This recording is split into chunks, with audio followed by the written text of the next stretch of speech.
fiú mendegélt hetet 7 ország ellen. Meg sem állt, míg egy nagy sejmes rétre nem ért. Az állatok nincsenek itt, vajon megszökhettek? Meg kell találjuk őket. Erre el tudom hívni őket vissza. Ez a visszahívás? Ha erre nem jönnek, akkor semmire. Ugyanebben a városban lakott egy király, de olyan hatalmas király volt, hogy mindenki félt és rettegett tőle, mert ha egyet prüsszentett, és ha valaki nem mondotta, hogy jó egészségére adja Isten, azt menten elpusztítatta.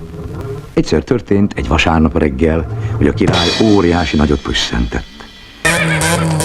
Ezek része? Ezek versenyeznek?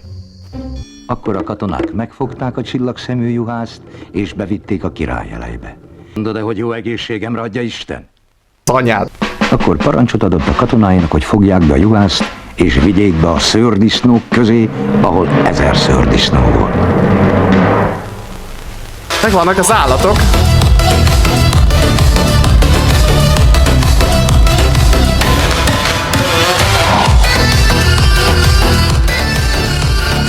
Úristen! Reggel mén az udvarmester, s hát halljatok csodát, a juhásznak semmi baja nincs. Few moments later. Gyétek fel a toronyszobába, majd lekiabálja nekem onnan, hogy jó egészségemre, mikor a bagyok és a denevérek belékapaszkodnak a csillag szemébe. Vitték a fiút, de alig, hogy rázárták az ajtót, megint elévette a zsebéből. A $2 játék. Ez ki? Mi történik itt?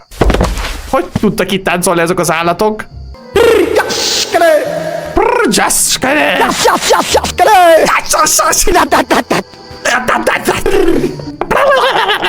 Jaj, tovább nem mondd, édes fejem! Inkább neked adom az egész országomat és a királyságomat.